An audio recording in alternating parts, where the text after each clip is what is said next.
नमस्कार, जय हिंद, वंदे मातरम। सभी का अभिनंदन है जीजीडी प्लेटफॉर्म पर। तो आज अपनी जो क्लास है वो है छठी क्लास, जो संधि की 6 नंबर क्लास है। और पिछली वाली क्लास को जो पीपीटी है उसमें मैंने यूँ मान लीजिए कि जानबूझ के तो नहीं किया था, आपको मिल गई होगी शायद पीपीटी। मैंने देखो भेज दी थी सर को। मैं भेज तो देता हूँ, ठीक है, कई बार लेट हो जाता हूँ, कई बार तो मैंने भेज दी और मैंने बाकायदा सर को मैसेज कर दूंगा। तो उसमें जो है वो शब्द हैं, उन शब्दों पे जो उनको जो तोड़ के रखा गया था वो तोड़ा हुआ नहीं है, एकदम प्लेन पीपीटी आपको भेजी है। वो इसलिए भेजी है ताकि आप एक बार उनको बिना देखे जो है अपने हाथों से उतार के और उसको हल करो, क्योंकि पिछली वाली क्लास थोड़ी इंपॉर्टेंट क्लास है, क्योंकि उसमें आप जो नियम पढ़ते हो वो किताबी नियम है और मैंने उसे अपने तरीके से समझाया और कोशिश की है बढ़िया तरीके से। तो इसीलिए मैंने वो पीपीटी जो सिंपल तरीके से भेजी है। और एक छोटी सी समस्या मुझे आ रही है, वो आपको थोड़ा समझनी जरूरी है। देखो, जो चीज़ मैं यहाँ बताता हूँ क्लियर, उसे यहाँ ढंग से सुने। उस वक्त तो क्या होता है कि चैटिंग चल रही होती है। मैं तो आप कहो चाहे मैं तो कड़वी बात बोलूं, उस वक्त तो चैटिंग चल रही होती है, पूरा ध्यान नहीं देते। फिर बाद में सेम चीज़ जो मैंने यहाँ बता दी, वही चीज़ कि सर टेस्ट सीरीज कहाँ मिल रही है, जबकि रोज लास्ट में ऐप में हिंदी पॉइंट एप्लीकेशन का बताता हूँ सर टेस्ट सीरीज में नोट्स मिलेंगे कि नहीं मिलेंगे, जबकि मैं ये बात 50 बार बोल चुका हूँ कि नोट्स प्रिंट आउट आपको मिलेंगे। मैं पीडीएफ के रूप में दूंगा, उसका प्रिंट आउट आप निकाल सकते हो। ये सुविधा मैंने आप गौरव सर के कहने पे की है कि भाई आपको नोट्स जो है वो प्रिंट आउट निकलवाने के लिए मौका दें, ताकि बच्चे जो हैं वो पढ़ सकें, उनको रिविजन करने में थोड़ा सा बुकलेट रहे, वरना वो ज़्यादा सामग्री इकट्ठी कर लेते हैं, लास्ट में बड़ी दिक्कत आती है। ठीक है, टेस्ट सीरीज सर कितने टेस्ट होंगे, तो मैंने आपको 50 बार सिलेबस बता दिया कि टेस्ट 35 से ज्यादा होंगे, 50 से ज्यादा होंगे, बल्कि 35 तो शेड्यूल एक बार दिया। अब कुछ बच्चे बहुत अवेयर रहते हैं, उनकी तो मैं तारीफ जितनी करूं उतनी कम है। वो तो एकदम सतर्क और सजग रहते हैं, और कुछ सुस्त रहते हैं। तो आप लोग सिलेक्शन चाहते हो ना, तो थोड़ा सतर्क रहिए कि जो क्लास में बोली जा रही। और मैं हमेशा बोलता हूं, टीचर जो यहां करता है ना बोर्ड वर्क, उससे ज्यादा इंपॉर्टेंट टीचर की जुबान पे होती है। जो वो बोलता है ना, वो बहुत इंपॉर्टेंट चीजें बोलता है, वो आपको ध्यान रखना। ये चीजें तो कंटेंट है जो किताबों में भी मिल जाएगा, लेकिन जो हम बोलते हैं वो ट्रिक्स हैं कि आपको एग्जाम में हल करते समय किन बातों का ध्यान रखना चाहिए। तो थोड़ा सा अवेयर रहें, मेरा ये आपसे अनुरोध है, और आपको फायदा होगा मैं जो कह रहा हूं उस तरीके से चलोगे तो। आज की क्लास देखते हैं, थोड़ी बड़ी होने वाली है, क्योंकि मैं आपको एक ही क्लास में विसर्ग संधि करवाऊंगा। क्यों सर एक क्लास में, क्यों सर संधि तो आप 2-3 क्लास में करो? नहीं, मैं इसका कारण बताता हूं। विसर्ग संधि में सिर्फ 2 ही बड़े नियम हैं, वो 2 बड़े नियम कर लिए, उसके बाद विसर्ग संधि में बड़े नियम है ही नहीं। तो हम सिर्फ टाइम पास, हमारा उद्देश्य नहीं है, आपका डाटा कम से कम खर्च हो और एक ही क्लास में आपको बढ़िया सीखने को मिले, ताकि इन फ्यूचर आपका मन करे कि यार मैं आज विसर्ग संधि एक रिवीजन कर लेता हूं, तो कम से कम आपको एक ही क्लास में आपका रिवीजन भी हो जाए। चलिए, तो देखिए आप विसर्ग संधि। विसर्ग संधि क्या कहती है कि अगर विसर्ग के साथ में स्वर या व्यंजन, इनमें से दोनों, विसर्ग के साथ में अगर स्वर या व्यंजन आए तो परिवर्तन हमेशा विसर्ग में होगा। ये इसकी खास बात है कि विसर्ग जो संधि होती है उसके बाद में चाहे स्वर हो चाहे व्यंजन, मतलब इनमें परिवर्तन माइनर होता है। मतलब व्यंजन आए तब तो परिवर्तन होता ही नहीं है, स्वर आता है ना तो वो कई बार मिल जाता है, बस इसके अलावा कोई परिवर्तन नहीं होता। जैसे अब देखिए, नियम नंबर पहला, मैंने कितना शॉर्ट नियम लिखा है, ध्यान से समझ लेना, कि अगर विसर्ग से पहले अ हो और विसर्ग के बाद में भी अ हो, समझ गए बात आप? विसर्ग से पहले भी अ हो और विसर्ग के बाद में भी अ हो, तो विसर्ग जो है वो बदल जाएगा ओ में, और अ का क्या हो जाएगा? लोप हो जाएगा। ये देख लीजिए क्या लिखा हुआ, मन है अनुकूल, तो विसर्ग किस में बदलेगा? ओ में बदलेगा। बदल गया, अ का लोप हो गया, पीछे क्या बचा? मनोनुकूल। ये लीजिए, देखना कितना सरल तरीके से बताता हूं। विसर्ग से पहले अ है तो ये हो गया मनो, अ का लोप हो गया नुभूति, मनोनुभूति, मनोनुभूति। ठीक है, आप देखना परोक्ष, र विसर्ग से पहले अ है तो ये हो गया परो, अ का लोप क्ष, ये परोक्ष। परोक्ष का संधि विच्छेद ये होता है। कितना इजी तरीके से बता रहा हूं, फिर भी न जाने क्यों विसर्ग से पहले अ है, ये देखिए मनो, अ का लोप नुसार। इतना सरल तरीके से आपको बता दिया। अब मुझे बताओ कौन कहता है कि आपको संधि नहीं आती? विसर्ग से पहले ये लोग है यशो, अ का लोप भिलाषी,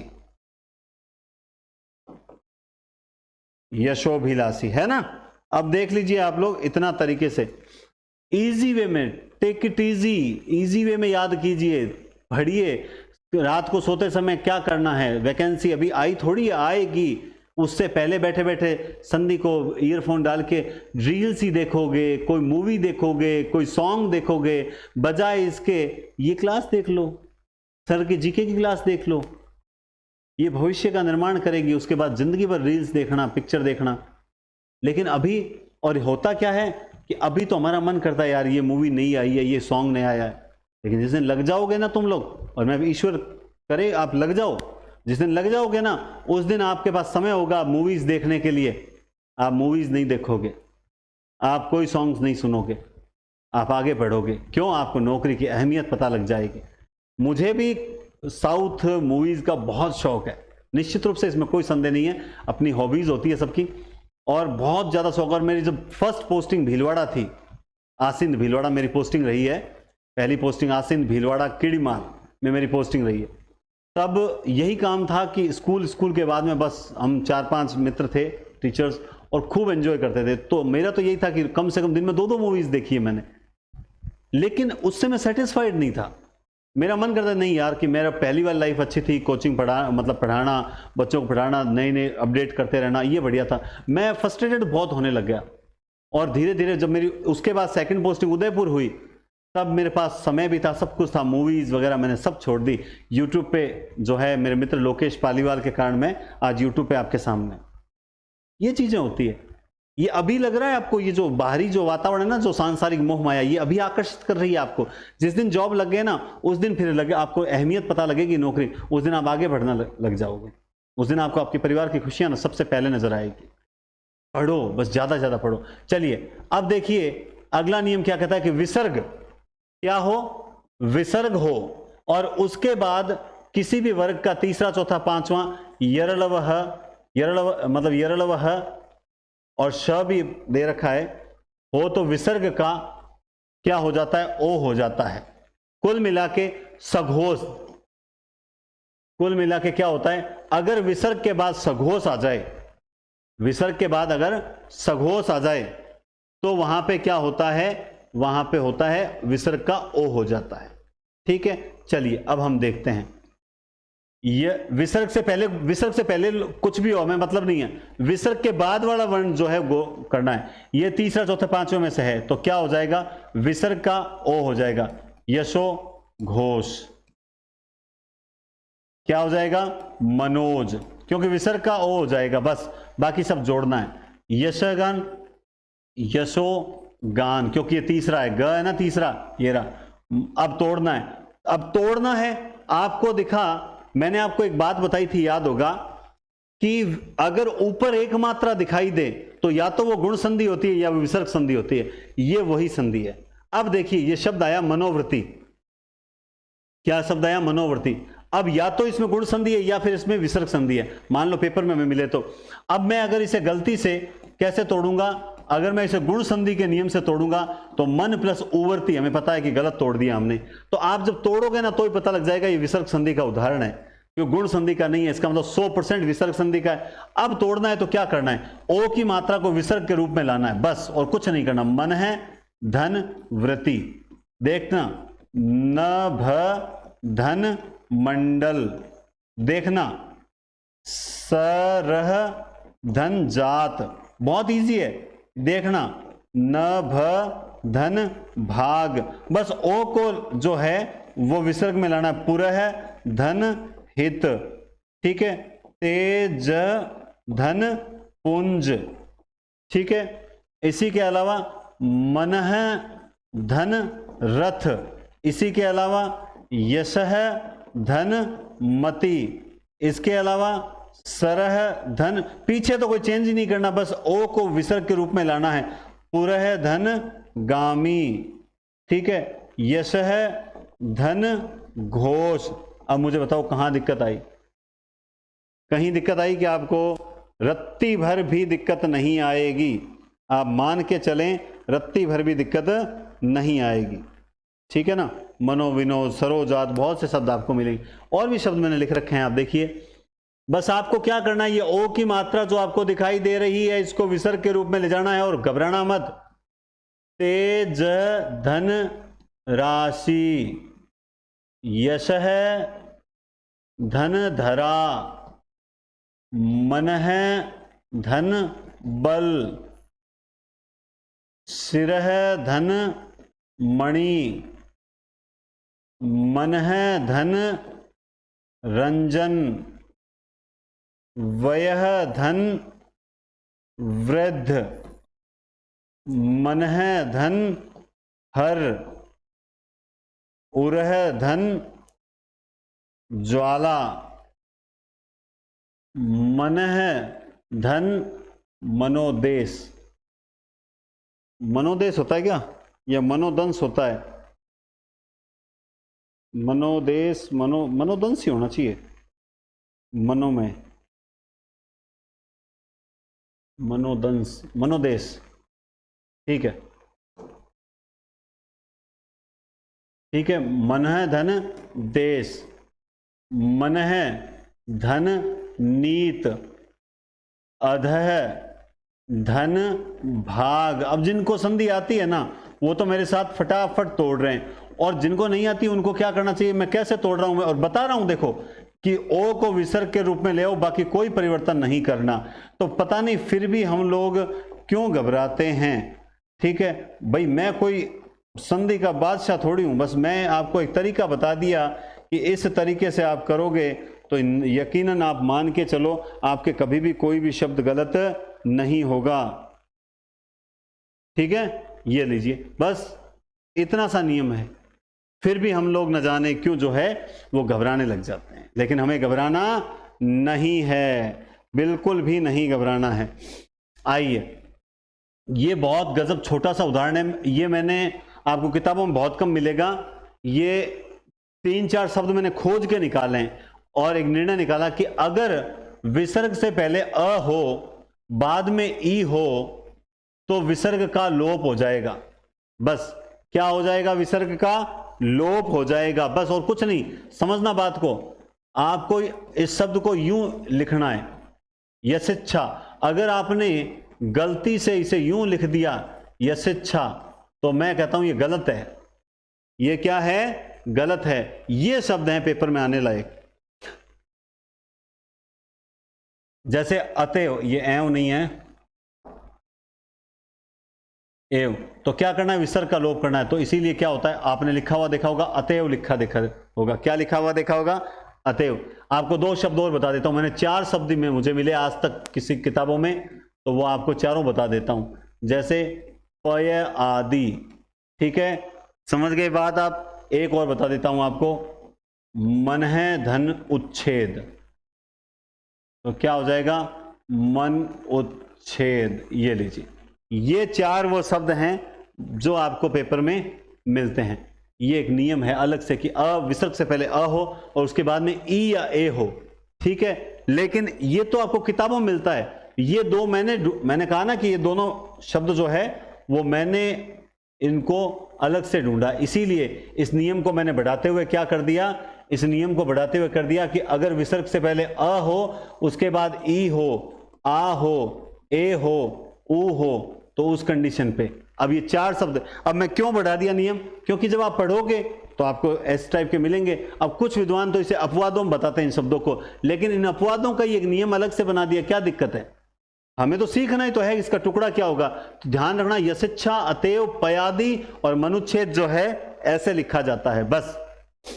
अब अगला बहुत ईजी है, अगर विसर्ग से पहले ई या ऊ हो, विसर्ग से पहले ई या ऊ हो और उसके बाद अगर कोई स्वर आए तो विसर्ग का क्या बन जाएगा, र, और वो अगर स्वर है तो वो विसर्ग में वो जो स्वर है वो जुड़ जाएगा। समझ गए। जैसे देखो, जैसे जैसे जैसे, हाँ ये देखना, ये विसर्ग है, विसर्ग से पहले ई है कि नहीं है, विसर्ग का र बनेगा, तो ये बन गया र। अब ये स्वर होगा, इनके बीच जितने भी स्वर हैं ये उसमें जुड़ जाएगा। तो क्या हो जाएगा निरर, और ये हो जाएगा निरर्थक। क्या हो जाएगा निरर्थक। ऐसे ही आप देख सकते हैं निरपराध। आपने देखो संधि विच्छेद अगर आता है ना तो देखो कितना मतलब अशुद्धि संशोधन क्लियर हो रहा है। निर हो जाएगा, क्या हो जाएगा निर, तो र में अ जुड़ेगा तो र पूरा हो जाएगा, फिर पराध, तो निरपराध होता है, निरपराध ही कुछ नहीं होता।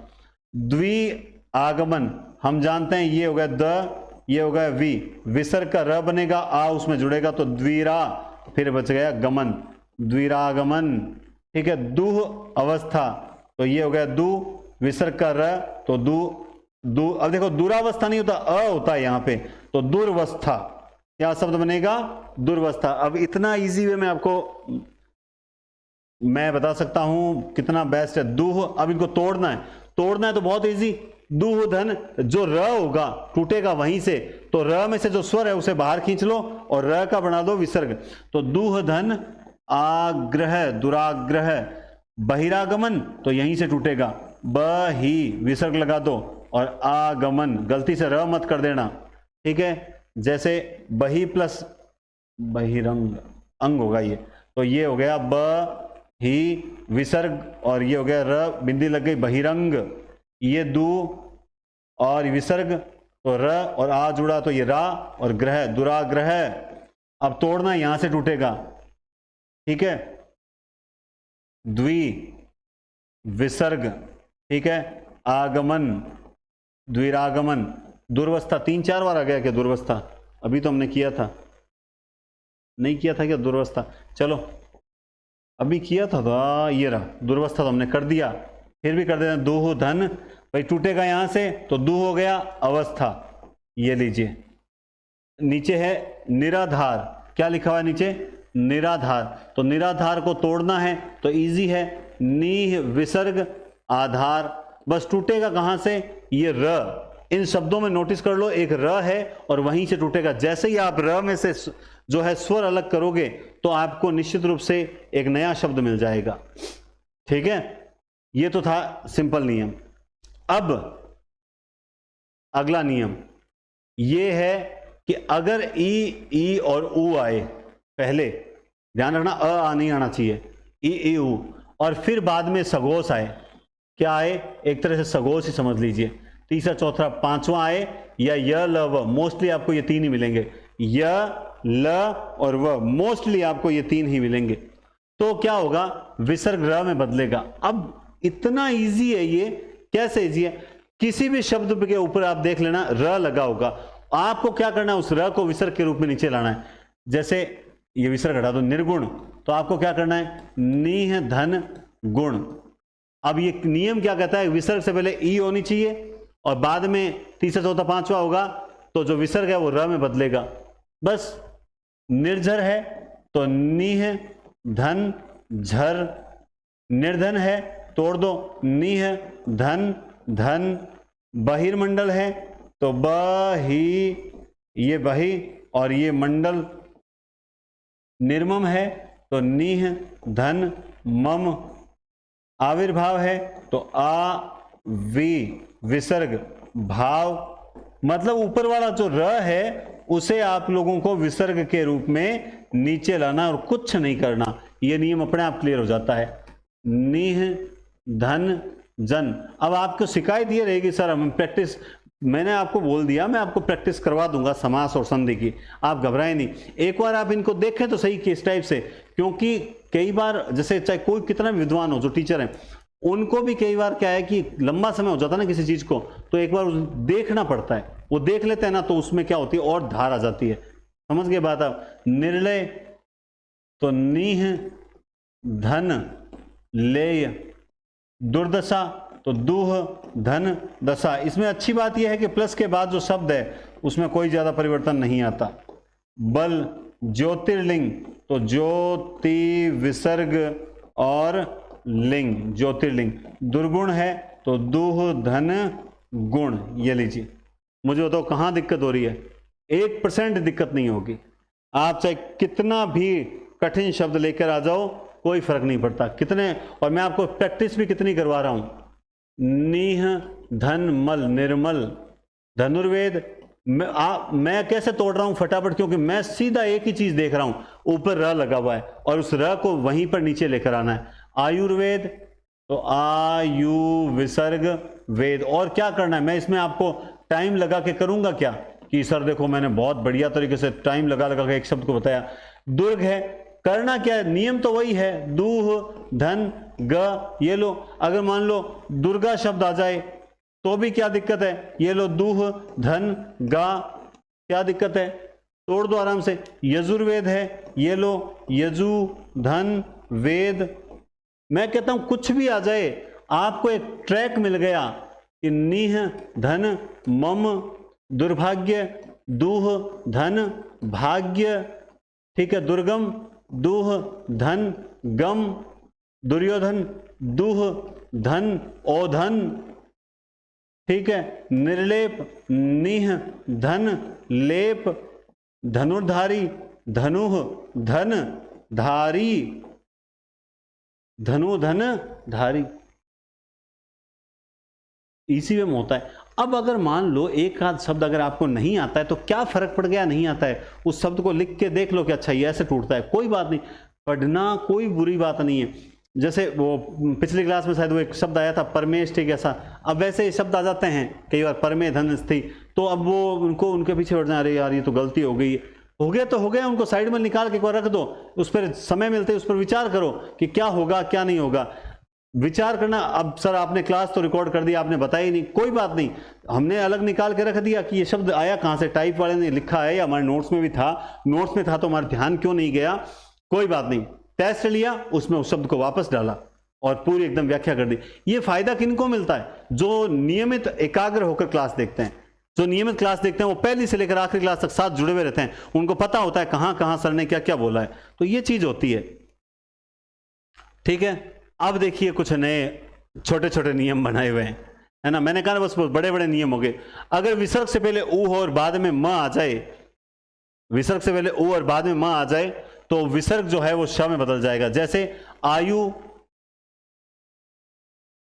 श्मान, ऐसे ही वपु श्मान। अब आप बोलोगे सर ये तो आप एक साथ भी बना सकते थे, मैंने नहीं बनाया एक साथ। क्यों नहीं बनाया, क्योंकि मुझे संधि तैयार करनी थी, तो सर इससे संधि तैयार होती है, बिल्कुल मेरी इससे इतनी जबरदस्त संधि हो गई कि मुझे कभी ऑप्शन देखते ही मैं उसका तुरंत उत्तर बताया कि इसमें ये गलत है, ये गलत है, क्योंकि मैंने एक एक शब्द को तोड़ कर रख दिया। और आज तक मैंने इतने शब्द एक क्लास में कभी नहीं बताए जितने आप लोगों को प्रैक्टिस करवाई है।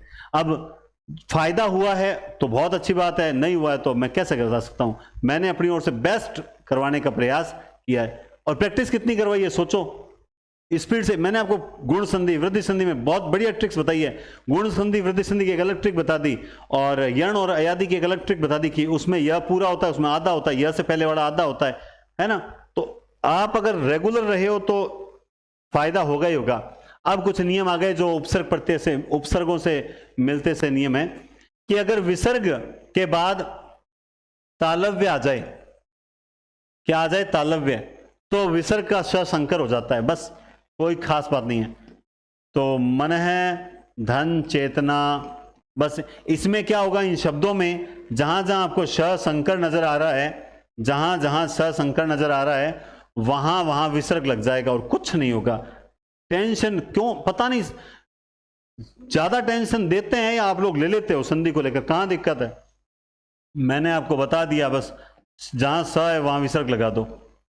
मन है धन चिकित्सक। और कोई अगर ये बात बोले कि सर ऐसा नहीं होता, सर एग्जाम में आए तो कुछ नहीं होता है, आप तो बात कर रहे हो, ये सब फालतू बातें हैं। सास भी कभी बहू थी, टीचर भी कभी स्टूडेंट था, क्लियर सी बात है। पेपर में हम भी खूब पेपर्स में बैठे हुए हैं, हमें पता है पेपर में किस टाइप से आता है, किस टाइप से अटेंड करना होता है, क्या गलतियां होती है और किन गलतियों पर ध्यान विशेष देना होता है। तो ये आश्चर्य है, आपको बता दिया कि भाई ये लीजिए आश्चर्य, चतुश्लोकी है, ये लीजिए चतुर्धन लोकी, कहां गलती है, ये शेष है, सब देख के घबराना क्यों है, यह स विसर्ग लगा दिया शेष, ये लीजिए ये शेष, कहां घबराना, बहिश्चक्र है, ये लीजिए बहि धन चक्र, अंतश्चेतना है, ये लीजिए अंत धन चेतना, पुनश्च है, ये लीजिए पुनः धन च, हरिश्चंद्र है, ये लीजिए हरि धन चंद्र यशस्वी। अब देखो बड़ा सा शब्द है, देखो यशस्वी, क्या दिक्कत है, यश फिर विसर्ग लगा दो, शरीर। घबराना क्यों है, आधा स यहां आ रहा है, ये रहा, इस स को विसर्ग में लाना। तपश्चर्या, तप स को विसर्ग में लाए, चर्या। मजाल शब्द गलत हो जाए फिर हमने पढ़ाई क्या की, होना ही नहीं चाहिए। पढ़ाई गलत इसलिए होता है क्योंकि रिवीजन नहीं करते। घोड़ो अड़े पान सड़े विद्या बिसर जाए, रोटो जड़े अंगार में कहो चेला कणवाए। घोड़ा अड़ रहा था, पान सड़ रहा था, विद्या भूल रहे थे, इसलिए फेरा न था, विद्या का रिवीजन नहीं किया था, घोड़े को घुमाया नहीं था, पान को फेरा न था। याद करना पड़ेगा, बिना याद किए ब्रह्मा जी भी आ जाएं तो तुम्हें नहीं समझा। रिवीजन मतलब बिना रिवीजन के ब्रह्मा जी भी तुम्हें साक्षात विद्वान नहीं बना सकते हैं। और तुम अगर रिवीजन करोगे तो अगर हम लोग यहाँ इतने स्पीड से कर सकते हैं तो आप लोग हमसे ज्यादा कर सकते हो, क्योंकि हमने जब संधि तैयार की तो हमें इतना किसी ने नहीं बताया था। चलिए, विसर्ग के बाद अगर ट ठ ड मतलब मूर्धन्य, कुल मिला के क्या कहना चाहता है, मूर्धन्य आ जाए तो विसर्ग श में जाएगा। जैसे ये धुन नहीं है भाई, गलत लिखा हुआ है, धनु है। धनु श षटकोण कर दो, टंकार, धनुष टंकार। चतु श षटकोण कर दिया, चतुष्षष्टि।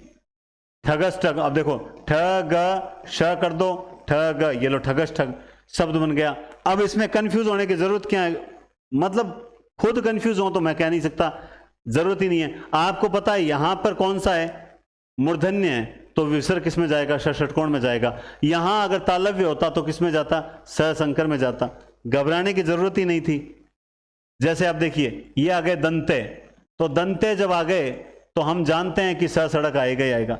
अब सेम वही थी, दूह धन तीर्थ नीह, बस ये जो आधा स आपको दिखाई दे रहा है इसको विसर्ग में ले लो और कुछ नहीं करना। निस्संदेह। अब सपोजेड आपसे अगर पूछा जाए कि निस्संदेह में संधि कौन सी है, तो ध्यान रखना निस्संदेह में व्यंजन संधि है। अब आप बोलोगे कैसे, क्योंकि ये शब्द जो है वो यहां से फिर टूट रहा है, सम धन देह टूट रहा है ना, इसलिए। और किसी शब्द में अगर दो दो तीन तीन संधियां हो ना, तो एक बात याद रखना, अगर किसी शब्द में तीन संधियां हैं तो अब सर कौन सी संधि मानी जाएगी, जो सबसे लास्ट में होती है वो संधि मानी जाती है, पहले वाली कभी नहीं मानी जाती है। किसी शब्द में अगर तीन तीन संधियां तो सबसे लास्ट में जो संधि हो रही है वो मानी जाती है। नमदंते, तो क्या दिक्कत है, नमस्ते। सिर, तो सिर आधा स, त्राण सिरस्त्राण। पुरस्सर, तो पुरस्सर। कहां घबराने की जरूरत, वी, अच्छा तोड़ना है, वी धन तार। प्रातः स्मरण, प्रातः धन स्मरण। सर आप ये प्रातः स्मरण ऐसे कैसे कर रहे हो सर, प्रातः, हाँ ये देखिए प्रातः स्मरण ऐसे लिखा जाता है, यहां सीधा विसर्ग लगा दिया, गलत है। प्रातः स्मरण ऐसे लिखा जाता है, ठीक है। निसंतान, तो निह धन संतान, ठीक है। मनस्ताप, मन है धन। बस आपको बता दिया कि स का विसर्ग करना है। अब यहां विसर्ग किया हुआ है तो इसको स में कर दो, दुस्तर यानी कठिन। प्रातः स्मरण, ये रहा प्रातः स्मरण। निस्सहाय, तो नी विसर्ग सहाय, निस्सहाय, ठीक है। प्रातः स्मरण तो 3-4 बार आ गया, समझ गए बात आप, ये लीजिए। फिर आइए, अब थोड़ा सा दंते हो गए, मूर्धन्य हो गए और तालव्य हो गए। अब देखो अगर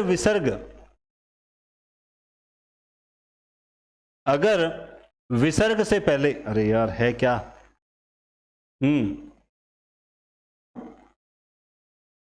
अगर विसर्ग से पहले आ हो और बाद में क या प हो तो फिर वो क्या किस में बदलेगा, स सड़क में बदलेगा। जैसे देखिए, तो अब ये तो अब आपको पता ही है कि नमस्कार, स सड़क आएगा, श षटकोण आता ही नहीं है। जैसे श्रेयस्कर, तो ये तो आपको शब्द लिखने ही आते हैं, लेकिन चलो आज पता लग गया कि ये इस विसर्ग संधि का ये नियम है, ये जो आधा स होगा ये विसर्ग में जाता है। जैसे परस्पर है तो पर है धन पर, परस्पर। और वृह धनपति, ठीक है। ऐसे ही पुरह धनकार, पुरस्कार। ऐसे ही भा धन कर भास्कर, ऐसे ही भा धन पति भास्पति। बस अब मुझे बताओ कहाँ दिक्कत हुई। मैंने बताया क्या, क और प अगर आते हैं विसर्ग के बाद और आगे अ या अ होते हैं तो निश्चित रूप से ये किस में आ जाएंगे, स सड़क। ठीक है, अब इसमें कुछ अपवाद भी हैं, कुछ अपवाद भी हैं। आप देखिए विसर्ग से पहले अ आ रहा है, ये रहा अ, और विसर्ग के बाद क है, लेकिन फिर भी आप याद रखें कि इन शब्दों में मनः धन कामना, इनको हमेशा ऐसे ही लिखा जाता है, ये सही लिखा हुआ है। अंतः धन कथा, अब क्या ये अंतर कथा होगा या नहीं होगा, ये शब्द आपको याद रखने लायक चीजें। जैसे ये अंतः कथा 2 बार लिख दिया, ठीक है, अब ये अंतर कथा होगा या नहीं होगा, बस ये समझ लिए। पयपान है, पयोपान आपने लिखा हुआ देखा होगा, लेकिन ध्यान रखें शुद्ध शब्द होता है पयपान। ये जो लिखा हुआ है ये शुद्ध है, तोड़ोगे तो पयः धन पान। प्रातः तोड़ोगे तो हमेशा प्रातः काल ही मिलेगा। ठीक है, ये लीजिए मिला हुआ है। अंतःपुर आपको ऐसा ही मिलता है, तो ये स्पष्ट आपको बता देता हूं, अंतःपुर। ऐसे ही अंतः धन करण, यहां विसर्ग लग जाएगा, और ये कारण नहीं करण है। कुल मिला के कहना क्या चाहते हैं, कहना ये चाहते हैं कि एक तो ये आप ध्यान रखो, अंतःकरण ये हमेशा ऐसे ही लिखा जाएगा, प्रातः काल ये हमेशा ऐसे ही लिखा जाएगा, पयः पान ये हमेशा ऐसे ही लिखा जाएगा। ठीक है, मनः कामना होती है, मनोकामना नहीं होती है। ठीक है, मनः कामना होती है। ठीक है, अंतःपुर होता है, अंतःपुर। ठीक है, ये हमेशा ऐसे ही लिखे जाते हैं। तो ये इस नियम के अपवाद हैं। किसके अपवाद हैं, इस नियम के अपवाद हैं। इसमें ये जो बोलता है कि विसर्ग के बाद क आए तो स आगा आता है, तो ये कुछ शब्द ऐसे हैं जो इस नियम के क्या हैं, अपवाद माने जाते हैं। ठीक है, फिर आते हैं हम नेक्स्ट नियम पर। किस नियम पर आते हैं, नेक्स्ट नियम पर। अब ये भी हो सकता है आपके कमेंट आए होंगे या कि सर आप थोड़ा थोड़ा कराओ, 2-2 नियम कराओ, 1-1 नियम कराओ, है ना। इसको लेकर मैं बताता हूं, 1-1 नियम करवाएंगे, 4 दिन में पढ़ोगे। इस एक क्लास को 4 बार पढ़ लो। आपने सुना होगा ना, बड़े बड़े विद्वान सेलेक्टेड कैंडिडेट्स क्या बोलते हैं कि 50 किताबें पढ़ने से अच्छा एक किताब को 50 बार पढ़ो। एक ही टॉपिक की 50 क्लासें देने से अच्छा एक क्लास दे दी, उसी एक क्लास को अगर तुम 7 बार घोट लो, तुम्हारा कल्याण सुनिश्चित है। अगर तुम कर सकते हो तो इस एक क्लास को 7 बार देख लेना, तुम्हें इसका फायदा मिल जाएगा। मात्र 0.1% स्टूडेंट करेंगे, करके देखो फायदा होता है। अगर ई और ऊ से पहले के बाद विसर्ग और फिर क प आए, देखिए अभी आपने नियम क्या किया था कि अगर अ आओ विसर्ग से पहले फिर क प आए तब तो स सड़क आता है, लेकिन विसर्ग से पहले ई ऊ हो फिर क प आए तो श षटकोण होता है। अब देख लीजिए, ये आप नोटिस करना बात को, ये वही है परिष्कार शब्द। जब हमने ये किया था कि परि उपसर्ग के बाद क्री धातु के बनते आते हैं, श का आगम होता है, पढ़ा था कि नहीं पढ़ा था। अब बताओ, ये शब्द व्यंजन संधि से टूटा था और यहाँ ये विसर्ग संधि का नियम के अकॉर्डिंग टूट रहा है। फिर लोग कहते हैं कि अरे नहीं सर ये तो आपने गलत बता दिया, तो उस नियम से टूट रहा है, उस नियम से। अरे काय का नियम से टूट रहा है, संधि अपवादों का घर है, संधि अपवादों का घर है, संधि नियमों का घर है। एक शब्द 3-3 नियम से टूटता है। तो विद्वान मतलब जो समझदार अभ्यर्थी है ना, वो कभी इन पर अड़ते नहीं है, वो तो रुत पे उलझते नहीं है, वो सरल तरीका निकालते हैं कि छोड़, अपने को तो इसको समझना है, आगे चलते हैं। यही है, देखो 2 ही व्यक्ति हमेशा बहस करते हैं, एक जो सबसे ज्यादा विद्वान हो, एक सबसे ज्यादा मूर्ख हो। विद्वान हम लोग हो नहीं सकते, क्योंकि हिंदी अथाह सागर है, हमने तो हिंदी की 2 बूंद चखी है, पूरा सागर अभी बाकी पड़ा है। तो निश्चित रूप से हम मूर्ख ही हुए ना जो बहस करते हैं। कभी बहस मत करो, बार बार पढ़ो, समझ नहीं आ रही 1 बार पढ़ो, 50 बार पढ़ो, बस समझ आएगा। तो अब उलझने की बताए मैंने आपको बता दिया, हमने व्यंजन संधि से तोड़ा था, और ये लीजिए यहां पर भी इसमें भी ये नियम लागू हो रहा है। तो क्या हो जाएगा, परे विसर्ग का श षटकोण और परिष्कार, बहिष्कृत। और एक बात और, अगर एग्जाम में आपको, तो सर एग्जाम में आए तो हमें क्या करना है, अरे एग्जाम में कभी भी आपको इस तरह से उलझाया नहीं जाएगा, उलझाया जाएगा, डिलीट होगा। फर्स्ट ग्रेड हिंदी में 9 क्वेश्चन डिलीट हुए हैं अभी, और आगे और कितने हो गए मैं नहीं जानता। रीड में चल रहा था कि इतने क्वेश्चन डिलीट हुए, इतने क्वेश्चन डिलीट हुए, और पता लग गया आपको कितने डिलीट हुए हैं। मुझे लगता है ये क्लास जब तक आप तक पहुंचेगी तब तक आपको पता लग चुका होगा। चतुष्पद, तो देखिए चतुः धन पद, ठीक है। निष्कपट, तो निह धन कपट। क्यों? क्योंकि यहां पे विसर्ग से पहले ई या ऊ है, विसर्ग से पहले ई या ऊ है, फिर क पाए तो षष्ठकोण। निह धन फल निष्फल। पुष्कर, पूह धन कर पुष्कर। बहिष्कार, बही विसर्ग कार। आविष्कृत, आवि विसर्ग कृत। चतुष्कोण, तो चतु विसर्ग कोण। अब मैं इसमें कैसे समझाऊं आपको कि देखो इसमें ये आ गया, आप खुद देखिए क्या आ रहा है, आपको सब समझ आ रहा है कि षष्ठकोण जो आपको दिखाई दे, ये मैं बड़ा लिखता हूं थोड़ा सा, ये आपको इसमें अच्छे से समझ आ गया कि ये जो षष्ठकोण आया हुआ है यही क्या है, विसर्ग है। अगर हम इसे तोड़ेंगे तो इस षष्ठकोण को विसर्ग कर देंगे, जोड़ेंगे तो षष्ठकोण कर देंगे। जैसे मैं यहां पे तोड़ रहा हूं तो षष्ठकोण को क्या कर रहा हूं विसर्ग में कर रहा हूं नहीं कर रहा हूं। निष्पक्ष है तो नीह धन पक्ष है। दुष्कर है, दुह धन कर है, दुष्कर है। बस सिंपल सी। अब मैं इसीलिए मैं चाहता हूं ज्यादा से ज्यादा हम विलोम शब्द पर्यायवाची जैसे क्लासेस में मैं आपकी एक एक लूं। चलो सारे नहीं देखेंगे, मुझे पता है विलोम शब्द ये तो याद करने वाली चीजें, याद करने वाली चीजें। अगर याद करने वाली चीजें याद है क्या? नहीं है। 25-25 साल के हो गए हम, 33 साल के और जा रहे हैं, याद हुए क्या? आज तक नहीं याद हुए। तभी तो हमें क्लासेस देने की जरूरत पड़ी है, ताकि कम से कम एक कंटिन्यूटी तो जिंदा रखें हम, ताकि सोचे कि चलो यार ऐसे तो हम पढ़ेंगे नहीं। समझदार स्टूडेंट के दिमाग में क्या आएगी, यार ऐसे तो हम पढ़ेंगे नहीं, आजकल करते रहेंगे। बजाय इसके हम क्यों न सर की क्लास देख लेते हैं, इस बहाने कम से कम 20 शब्द याद हो तो याद तो होंगे। नुकसान क्या जाएगा? कुछ नहीं जाएगा। ठीक है, चलिए तो अगला नियम देखते हैं। अगला नियम क्या है, आप ध्यान से देखेंगे कि अगर ई और ऊ क्या है, ई और ऊ के बाद अगर र आ जाए तो कुछ नहीं करना, सिर्फ आपको यह ध्यान रखना है कि ई जो होगी, मतलब इसमें याद रखना विसर्ग का लोप हो जाएगा। विसर्ग का क्या हो जाएगा? लोप हो जाएगा। और छोटी कहते हैं जिसे हम, वो बड़ी में बदल जाएगी, छोटा ऊ जो है वो बड़े ऊ में बदल जाएगा। अब आप देखो नीह धन रव, तो अब आप जब इसे जोड़ोगे तो क्या करना है? विसर्ग का लोप करना है, नी बड़ी करनी है। ये लीजिए पीछे जोड़ दो नीरव। लेकिन जब तोड़ोगे तो ठीक इसका उल्टा करना है। कैसे? नी कर दो, छोटी कर दी और उसके बाद में विसर्ग लगा दो।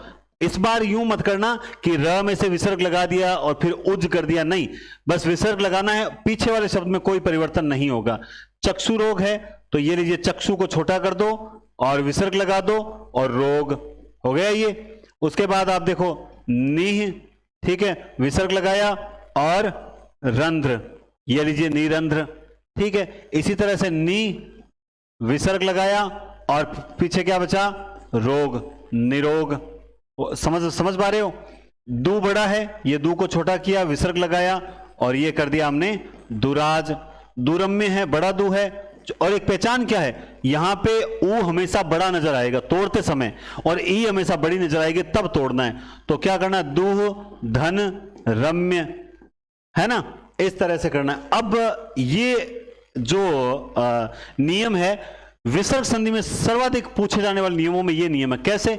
वो आपसे यूं पूछते हैं कि नीरज, है ना, ध्यान रखना, नीरव, ठीक है, और इसके अलावा जैसे निरोग, निरोग, कई बार ऐसा गड़बड़ होता है, हां, निरोग, और एक और दे दिया जैसे निरंध्र। अब आपसे पूछा जाएगा कि इनमें से जो है वो कौन सा, इनमें से जो है वो कौन सा विसर्ग संधि का उदाहरण नहीं है। अब सेम शब्द लगते हैं और हम गलती से क्या कर देते हैं, यूं कर देते हैं नीह धन रज, जबकि ये बिल्कुल गलत है। बल्कि इसका तो क्या होगा? नीर प्लस ज होता है। क्या होता है? नीर प्लस ज। लेकिन हम लोग गलती से ये समझ ही नहीं पाएंगे कि इसमें हो क्या रहा है, इसलिए आपको यहां कंफ्यूज करने का प्रयास जरूर किया जाएगा।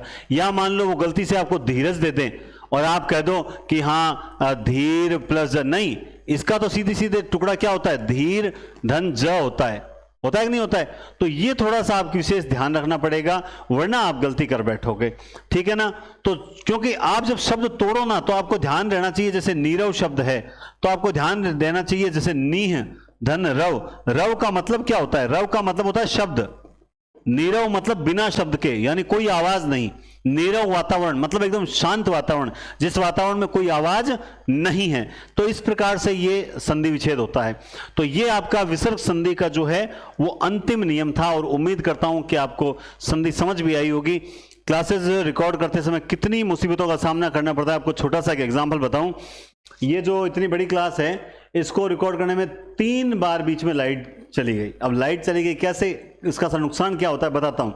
नुकसान ये होता है कि पहली बार एकदम क्लास खत्म होने वाली थी, लाइट ऑफ, लाइट एकदम चली गई। उसके बाद क्या होता है, क्लास पूरी करप्ट हो जाती है, फिर हमें वापस स्टार्ट से करनी पड़ती है, और आप जानते हैं कि स्टार्ट से जब दोबारा करते हैं तो कितना मुश्किल होता है।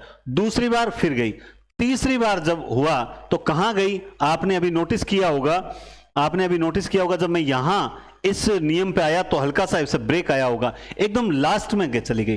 तब अब इस क्लास को जोड़ के आप तक यह पहुंचाने का प्रयास किया है। तो आप लोग आप समझो तो बहुत बढ़िया, मानो तो मां गंगा हूं, न मानो तो बहता पानी। आप समझो तो इन क्लासेस के लिए बहुत मेहनत करते हैं, आपके लिए 24 घंटे में से 12 घंटे आप लोगों के लिए सोचते हैं कि स्टूडेंट्स के लिए कोई टेस्ट तैयार करते हैं, बढ़िया टाइपिंग करने वाले बोलते हैं भाई बढ़िया टेस्ट तैयार कर, क्वेश्चन मुझे तू 100 क्वेश्चन तैयार करके दे, उसमें से मैं 50 छांट लूंगा।